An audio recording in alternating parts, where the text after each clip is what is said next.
Howdy, Aggies. So our bowl hopes are on life support. I'm wearing my rally cap in lieu of this enlightenment, and it's do or die.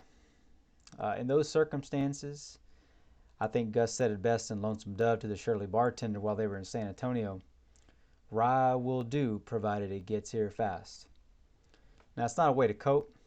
It's just a way to get together and enjoy other Aggies. So, in this tough time, my advice is to toast and just remember the good times. Now, if you're enjoying the Aggie Fellowship via this podcast, like and subscribe. Otherwise, just glad to have you. Glad you're here. Glad you're listening. Hopefully, I get to shake your hand one day. If it's your first time at the channel, what we like to do here is like to preview the Aggies' next matchup. We like to size them up with stats. And then we're going to speculate on the game plan, make some predictions. So thanks for joining us, and let us know where you're listening from in the comments, okay? Now, Auburn stands in the way of this W, and we need it desperately. We are hemorrhaging out of everywhere. Anthony Hill Jr. just decommitted, so a win would go a long way to easing the pain. Got a couple graphics here I want to show you so that we can have a little bit of comparison for what's coming up. Very similar team on a lot of accounts, Auburn is. In total offense, they're 79th with 382 yards per game. Now, that'll get them 5.7 yards per play. And if you account for that metric instead of total yards, that bumps them up to 70. Not a huge deal, but it is something. Rushing, clearly their strength, 45th nationally, totaling 1,600 plus yards. They got 181 per game, and they do about 4.6 per carry, okay?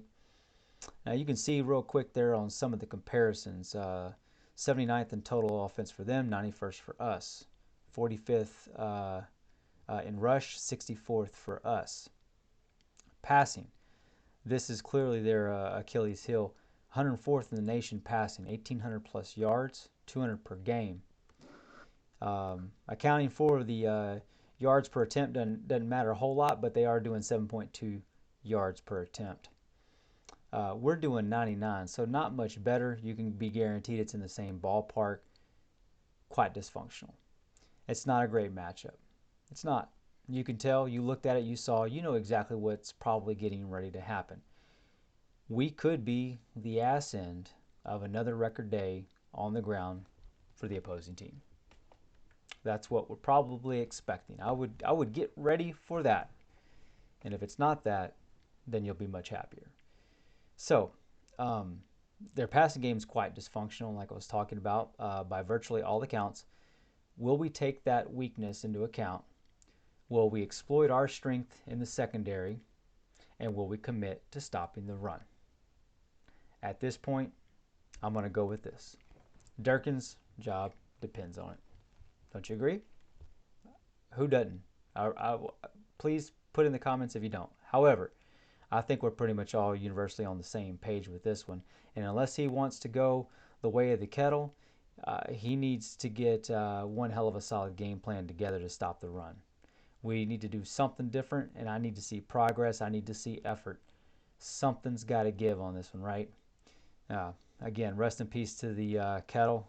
Kettle College Station is going bye-bye. You knew that if you watched last week. So, scoring O. Their scoring offense is 79th overall. They're doing 24 points per game. We're doing 22.8. Not a huge difference. Now, some of the context in this is that they're actually quite volatile. They can score as many as 40 or so points. I think it's been as much as 42, but they're down as low as 10, 12, 14. Your Aggies are doing, on average, between 20 and 24. They've got quite a few more games that are right in this area. Yeah, we've had the 14-point game against App State, 17 against Miami, 28 against Ole Miss with Weigman, but everything else has been like right there, 20 to 24, right? So, yeah, they're more volatile. We're more steady. They can score more than us, but they can also be prone to scoring quite less. It's really a kind of an idea about which team's going to be there for both of us. Are they going to be there where they can score 35 plus points? Are we going to get up to our 24? Can we press up to 28 or 31? On paper, probably not. We probably wouldn't predict that.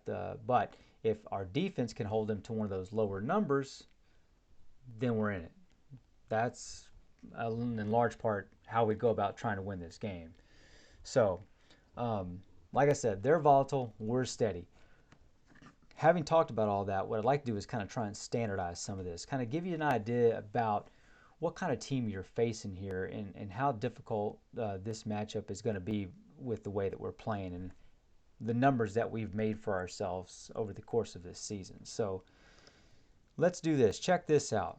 Okay, for the Tigers, they've got 216 points for the entire year to our 205. Okay, so acquaint yourself with the graphic for just a second.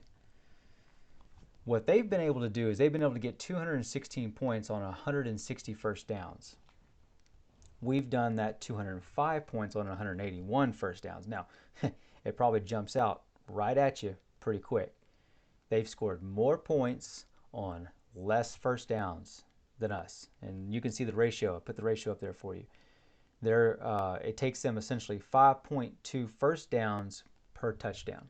Okay. Now, I say touchdown. What I'm doing this on is basically a 7-point ratio, the equivalent of a touchdown and an extra point. It's taking us 6.2 first downs to basically get 7 points, or effectively a touchdown, right? So a whole first down more to score the same amount. Now, how's that going to play out?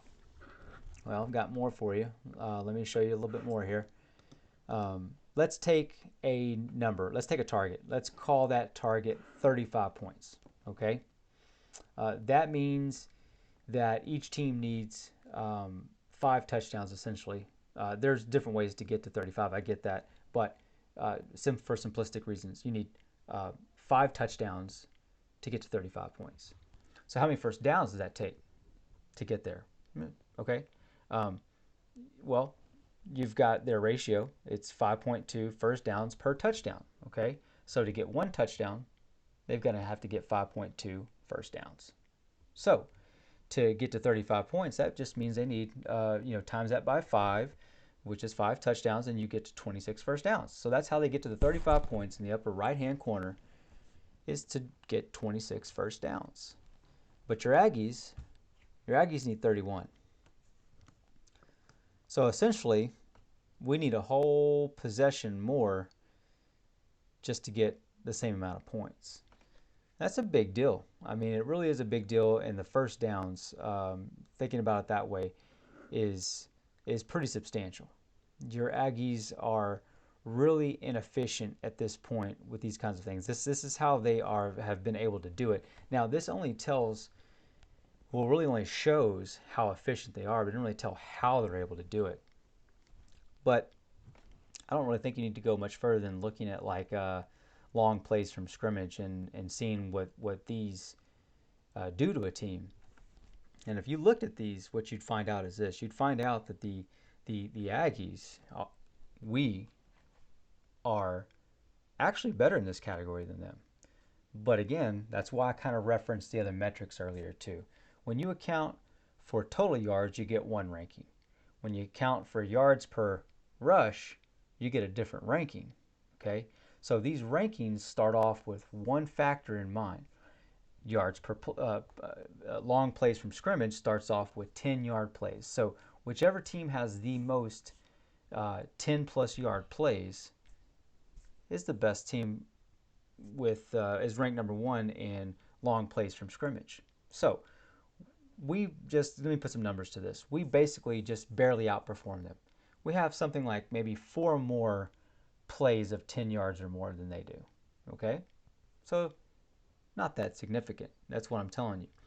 When you go to the next stat level, when you look at plays of 20 or more yards, then it kind of drops off pretty substantially. We had 4 more plays of 10 plus yards, and they've got like 15 more plays than us of 20 plus yards. So they're quite a bit more explosive. They're scoring from further out. and they're bypassing essentially one of those first downs that we are traditionally having to get for them to get that touchdown. So that's kind of how they're doing it. There's other ways to look at it too, red zone efficiency, third down efficiency, and some things like that. Not a whole lot of difference in those. This was where I found the major difference. And we all kind of know this because you've been watching the games. We've just turned out to not be an explosive team again. We tried to address it. We've made some attempts, but really, our offensive line just hasn't allowed for it, right? Yeah, so we all knew that. We know that's what's going on. Um, and we're really just kind of dinking and dunking, which means we're really just kind of turning into a team that's playing between 5 and 15 yards. So now their D is really squishing down. It's pressing us. It's making things easier, even when we're not predictable. If you make a mistake, it's easier to recover from. So a lot of compounding factors going on here with this idea about how we're not able to stretch the field. So this is how they are able to be more efficient than us. Big bummer. We need to change that. All right, so let's talk about their D. Let's talk about the other side because maybe we can find some holes. Here's what's going on with the Tigers D versus the Aggies D. They're 91st in total D. They're allowing, they have allowed 3,600 plus yards this season, which is 403 per game, 5.6 per play. All right. Rush D, 114th in the nation. They allow 191 yards per game, 4.8 yards per tote. Pass D, 40th with only 211 yards per game allowed. So, very similar as a matter of fact, except we are excelling pass-wise, right? This goes into what I was saying earlier and is part of my recommendation for game plan. But again, I don't need to say that because you all know this. I've just put some numbers with it to kind of confirm really what you've been thinking, right? So our secondary is the strength. We need to utilize it. We need to harness it. And by God, we need to commit to stopping the run. Okay? Our rush D is 123rd in the nation. That is like 8 from being dead last. Your Aggie defense is 8 from being the dead last rushing defense. So something needs to change, or it's probably tarmac time. And those of you that don't understand what the tarmac means, you feel me on this one. So big, bold moves need to start taking place, or things gonna happen. Let's just put it that way. So that's how their D stands at this point. It is, their strength is like I said, the passing defense. Can Weekman kind of carve him up a little bit? I think he might be able to. I think the shorter 10, like we're saying, 5 to 15-yard passes are going to be a little bit more of his strength. He's a little quicker to diagnose where those need to go, and he's a bit better at selling the RPO. So that keeps the linebackers in check, or it draws them up, either one. But he knows where he needs to go with the ball, and he's quick to get it there too. So we could be a little bit more effective. And as you saw in the game that he played, he can really hit that slant quite well too, which is that's a powerful weapon to have, and something we haven't had. But something that if you hit just right, you can really extend those plays past those 10-yard long scrimmage plays, and something we could really use. Now, who do you need to know in this matchup? Again, it starts right at the top. Robbie Ashford. He took over for TJ Finley. Calzada's sitting somewhere right behind him now on the bench. He's got over 1,300 yards this season. He's doing 50% completion rate. It's not good. Passing game's not good. That's why you saw this graphic earlier. Passing 104th for them. Okay, 7 yards per completion. He's done 5 TDs, 5 INTs to go with it. His strength is his legs. I hate to tell you. I do it. I know it. I know what you're thinking. And it's frustrating because we said all this in the previous games. We're going to say it again. So if it doesn't happen, we can get even more mad. Okay? And it's going to work right on into that game plan again, which is that he's going to try and kill us with his legs. That's what he does. He is a very good runner. He's more than decent. He's not very elusive, but he's a kind of a tough runner. He's not going to mow you over, but he's hard to get down.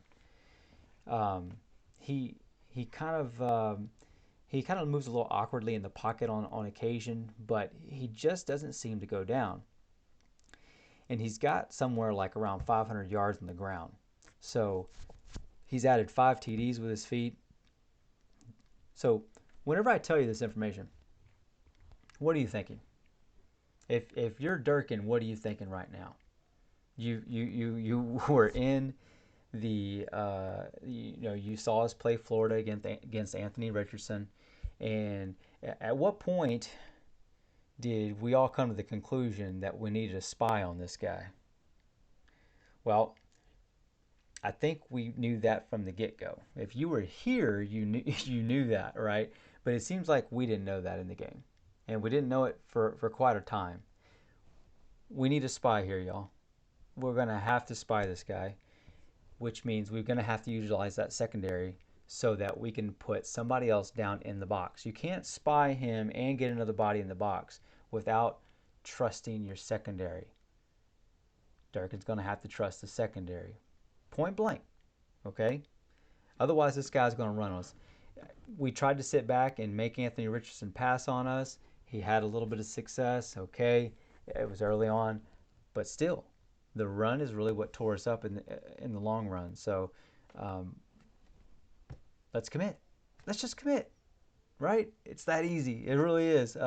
Maybe it's not. I'm not trying to oversimplify things, but still, the effort is easy. Put the effort in, show that we're trying to stop the run. Maybe we can't, maybe we don't have what we need at the moment. That'd be fine, but at least I knew that something was going on behind the scenes, right? Okay, said my piece. Tank Bigsby, bruiser, not the biggest guy in the world, like 6', 215, but he runs like a truck. He's pounded out 676 yards on offense, 5.5 yards per tote. He's not lighting the world on fire, but you really got to give the guy a little bit of consideration because he's not on the best team this year. I think he'd find himself quite a bit more successful on a team that wasn't reeling. Getting rid of Harsin just hasn't been the best for this team, and it was kind of in question before the year got underway. They lost Bo Nix in the off season. It's been a kind of a weird year. So keep that in mind. The guy knows how to run. Like I said, they're not top 20, but 46, that's nothing to slouch at. And they're a good running team, and matched up against our run defense is probably going to make them look like world beaters. But we'll see. Maybe we'll commit. I'd like a surprise, wouldn't you? So if he's not holding the team together, that honor would have to go to Javarius Johnson. He's their senior. No, he's not. I'm sorry. But he is their go-to wide receiver. Yeah, he's doing something like 18 plus yards per catch. He's got 428 on the ground. He moves the ball. This is the guy that moves the ball for him. He's only got 1 TD, but again, he's their go-to guy. He's going to be the guy you're going to want to watch when they're playing. Okay. On defense, Owen Popo, that's your dude. Senior linebacker, having himself a year. It doesn't feel like it though, again, because the same way it doesn't really feel like Tank Bigsby doing much. They're just on a reeling team right now. But this guy's got 37 solo tackles, and he's leading the team with 72. So he knows what he's doing. So I'd say he's the lifeblood of the defense for sure. War Eagles, Tigers, whatever you want to call yourself. If you're watching, check me on that. Who is supposed to be who we're watching, if it's not him, okay? And any of the other stuff, y'all, let me know what it is. We are here to hear what y'all have to say. I like to get to know the other team. I don't point that out a whole lot, but it is one of the benefits of putting something out like this when sometimes the other teams don't really have a review going on, especially when you're 3-6. Some people just not staying committed, but here we are. Now, game plan. How do we beat these guys? Uh, kind of really covered it already. Run game. Shut it down. Bigsby and Ashford, you got to shut them down. You got to spy Ashford. You got to crowd the box for Bigsby. He gonna run hard. You're gonna have to play hard. You're gonna have to tackle well. This little these little arm tackles you've seen happening recently, these throwing shoulders and stuff, they're not gonna work on this guy. They're not. We need to go in form tackling and get back to the basics. And what happened to imposing our will? That needs to happen here, or we're gonna be watching guys run by, and one of them's gonna be Tank, guaranteed. Okay, so like I said, commit to the run, commit to the spy, and do this from play one. That's all there is to it. I'd also like to say on the flip side, just let Weigman wig out. Well, I should say week out, right? Let Weigman week out. Let him run that sweet RPO. Uh, let him use his legs a little bit. But we're probably gonna muzzle him. It felt like we were doing the same thing with Haynes King. We're basically down to one quarterback at this point. Haynes probably not even really available. It looked like he was pretty nicked up. But if he could run like Johnny would run, and who knew how to take a tackle and get hit, it would be a nice added part of the game. One we really have been missing. Um, but also, I'd like to see him under center. We saw this, I think, in the Ole Miss game. Um, Going under center really kind of stretches out that defensive line, makes them play really gap sound, and then we can hit play actions. And in a team that's got good skill players, it helps to utilize the one-on-one matchups, because they're going to have to crowd that box with the heavy sets in when we're under center, right? Because we're typically putting in two tight ends for that kind of situation. And I thought it worked really well early on. I don't know why we went away from it. I think we used it a little bit against Florida too. I liked it. Like to see more of it. Final thought for game plan is heart. Um, Play consistent the whole way through. Florida played good the first half, not the second half. We saw a different team in either half. Play consistent. Um, I think that goes into a lot of heart during the week, a lot of preparation. And more than that, I think what you really need to hear, what we're really saying here, is heart from the coaches. What are the coaches putting into this, right? I think we've watched these games and we've seen these players doing their best, playing hard. We've heard in the press conferences it's the coach's job to put them in positions to execute uh, and to utilize their skills.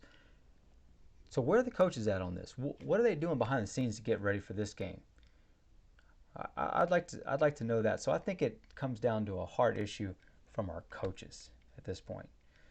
So that's just my thought on that. But how much do they want it?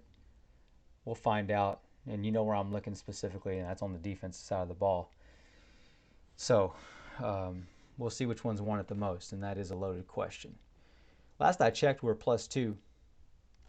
Um, that's fair. That's where we should be, right? We should be +2.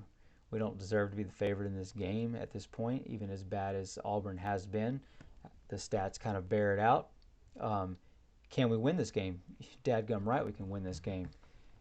Again, it depends on which one of our teams shows up. Does the first half of Florida show up? Does the defense try and stop the run? Or does the second half of Florida show up? Second half of Florida shows up, we're not winning. Okay? So, I'll pick this game, I think 28-30, Auburn. I think it's a fair pick. I think that just that's a push, technically. If it goes maybe to 3 +3 for us, I'd pick that up and say, that's probably a good cover for us. But for now, I'm going to leave it at that. X factor, if we're going to win this game, besides the commitment I'm looking for from the defense, Weekman. Watch Weekman. All right, it's going to be hopefully, I hope, a breath of fresh air to see him back. And I really want to see what this offensive line is doing because I'm really worried about health-wise for our quarterbacks because there's been a lot of close calls for people getting hurt. You know, Gus also said more than that when he was in the bar after getting his drink. You know, he said, you know, more than that, we'll require a little respect around here. And back when they was in their younger years, people wanted to make them senators. I think people have forgotten who we are. Not us, not you and I. The folks around with all the opinions, they've forgotten who we are. And hell, maybe they never even knew who we were. I don't care. It's not important. What is important is that we go show them who the hell we are. So let's go do it. Gig 'em.